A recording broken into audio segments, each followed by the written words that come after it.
આજે આપણે સાદી ખીચડી બનાવીશું તો તે માટે મેં 1 વાટકી ચોખા અને 2 વાટકી મગની દાળ લીધી છે। હવે આપણે ખીચડી બનાવવા માટે મેં અહીંયા પાણી ગરમ કરવા મૂક્યું છે। હવે આપણું પાણી છે તે ગરમ થઈ ગયું છે। હવે આપણે તેમાં મીઠું નાખી દઈશું।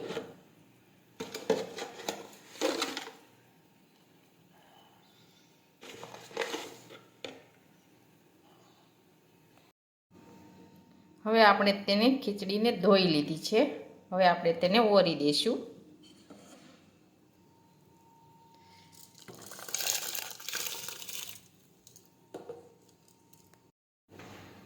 હવે આપણી ખીચડી છે તે ઓરાઈ ગઈ છે। હવે આપણે કુકરનું ઢાંકણ છે તે બંધ કરી દઈશું।